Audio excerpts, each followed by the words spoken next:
guys, Nadeska Alexis here for Complex News reporting from Havana, Cuba. Over the last year, President Obama has been working really hard to restore diplomatic ties between the US and Cuba, and it looks like more Americans will have a chance to visit the Caribbean island over the next year. On this trip, we're actually here with Usher, who's getting ready to drop his 8th album, but he's taking a quick break to explore the music and art scene in Cuba, so we figured we'd tag along and have some fun with him. All right, hold on. Let me actually tell you this story from the beginning. It's not often that an artist like Usher invites you on a White House-sanctioned trip to visit a country like Cuba that's been off limits for US citizens for 50 years. So once we got that invite, it was an immediate go. We had to get our visas expedited, then we connected in the Cayman Islands, and finally landed in Havana feeling pretty damn excited until we realized that we might have been way too confident in our Spanish-speaking abilities. Internacional, un poquito.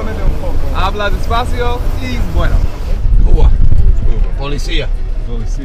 We stayed at a local residence instead of a hotel and basically spent the first hour struggling to communicate with the staff until thankfully we found our new homie Juan, who spoke a decent amount of English and pretty much saved our asses. Technically, he was a security guard, but he quickly became our tour guide, assistant, photographer, and our friend. At one point, I even caught him helping our editor Kyle to cuff his pants properly. I was dying. Talking to him and our driver Pavel made it obvious that politics hasn't been able to stop the flow of culture from the States to Cuba. For example, Juan told us that somehow Kanye is more famous there for his sneakers than his music, LeBron is #1 no matter how nice Curry is, Chris Brown is apparently a style icon, and even Macklemore has crossed over.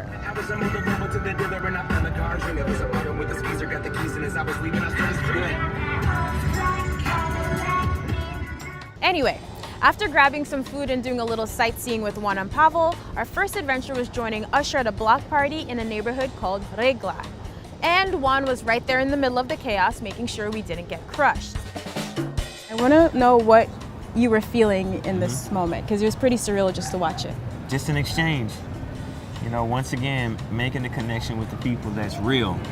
I want to understand the other side of the culture. The real part, because that's what we know, that's what we grew up in. That's what we are most comfortable, because that's where we grew up, that's where we came from, that's where we make a real connection. When I was a kid, we got together and we got in a cipher and we battled each other. We battled each other, lyrically, we told jokes and shit like that. We came up with the hottest dance moves, and whoever won or whoever got a reaction from the audience or from the crowd that was around, you felt electricity from that. That's what it still is here. Yeah. So hip hop as a raw culture, is still intact the way that it was when it was introduced to us for the first time. And people would just really enjoy that energy. Keep in mind, this was a surprise, and Usher's been a superstar for about 2 decades, so it's rare that he can interact with a group of fans to this extent in such a public place. Even after he left the block party, the crowd was following his car through the street for miles.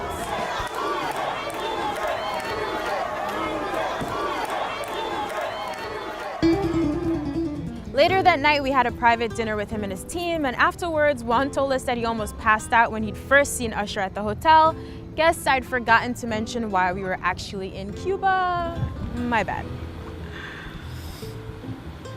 Uh-oh, already famous.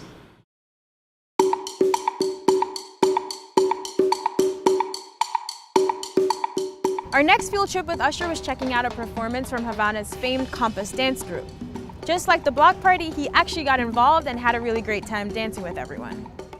First of all, I'm an honorary member of the Compass Dance School, just so you know. I was just completely blown away at how synchronized they were. But I wanted the rest of the world to be able to take a look at, this wonderful, organization that teaches youth and also to young people here who have a talent, but uses something that's relevant to them. Their rhythm, it was their small instruments. elements of things we've seen, like step is big in the US. There was a portion of that was pure step, and then they mixed it again with the drums and different dance moves. So it felt slightly familiar, but completely new at the same time. Tapping is something that I kind of made the connection there. It felt very fresh. I had not seen it in that way. It was amazing just to see it. During the show, fans got word that Usher was in the building, so getting out was a little tough. And then our car broke down on the way home and we hadn't eaten in hours. It was a nice reminder of how spoiled we are in the US with services like Uber and seamless delivery. Don't worry though, we made it home safely, and the next day we got another reminder of how good we have it in New York.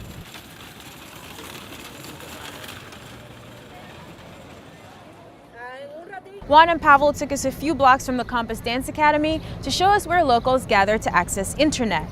And as you might have guessed, Wi-Fi isn't easy to come by in Cuba. That's definitely something that we take for granted in the States. How long have you had internet in Cuba? Maybe 7 months, 8 months. You need buy the internet card. It's maybe $4 or $5. It's too expensive, man. 1 hour. 1 hour. Yeah, 1 hour. Facebook and Instagram have only recently become available there, and at the time that we filmed in April, Snapchat was still blocked. Just try to imagine what your life would be like if your access to internet was so limited, or if you had to go through school without having Wi-Fi at your disposal. Well, we did actually get to visit an elementary school where we got to see Usher hang out with the kids for a while. Because of the language barrier, he needed a little help while speaking to them, but once they warmed up to each other, Spanish versus English didn't really matter.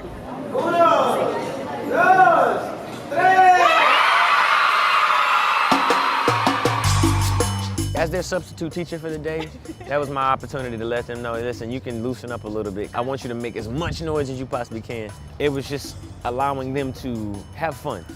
You know, I think that their teachers, their counselors, their principal, you know, told them that, you know, they should be on their best behavior. And I think that's great, that's appropriate. But to also to be free, to be kids, to be expressive is why I'm there. Is why I came, is why I'm adopting the school, is why I feel like making a contribution by way of supplies, tools, and the means to be creative and be expressive. That's why I'm there. So to let them know, hey listen, from jump, I'm not your teachers, I'm actually one of you. And we can actually have a great time together. I know you can't understand everything I'm saying, but let's have fun and understand that education at that age, when they hear an adult or a person who is a celebrity tell them that an education is the most important thing to get, it's the truth. It's part of the reason that I've gone as far as I have. And you know, at 6 and 7, they should be able to have a good time and it not be so damn serious.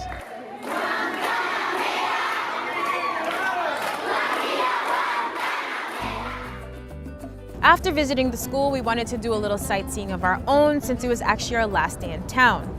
Juan and Pavel showed us around Havana, including Chinatown, the main tourist strip near the Capitol building, where you'll find lots of shops, live music, and food, and also a makeshift gun range that the locals usually hit in their spare time.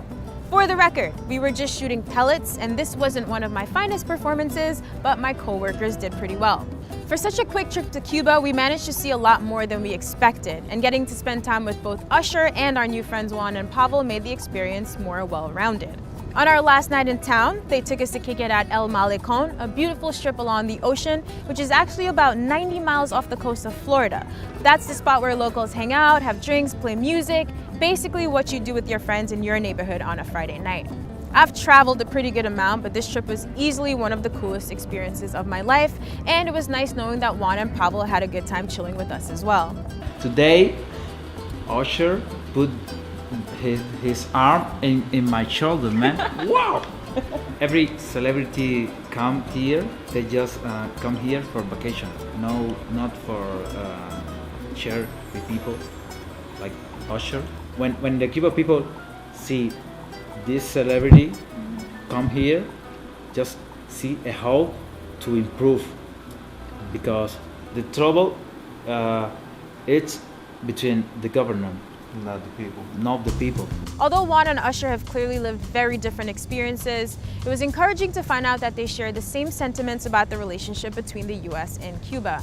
As Usher explained, it's really important to meet new people and experience new cultures for yourself instead of making assumptions based on what you've been told by unreliable sources. With the idea of an embargo and communism being a bad or negative idea, you don't know. You don't know if you're getting ready to walk into a hostile environment or what. But I didn't feel shit like that. It felt completely like welcome. I felt like, man, I need to know more about Cuba, know more about the culture, know more about the art. I think in a lot of ways, America teaches us a lot of fear of what we don't understand. But I never let someone tell me what they think about someone else. I investigate myself. Saying goodbye to our new friends was the worst part of the trip, but Juan blessed us with a cool gift for our office, and we definitely hooked him up with some complex merch as well. Now, I'm just hoping that politics will get out of the way so that he can visit us in New York one day too.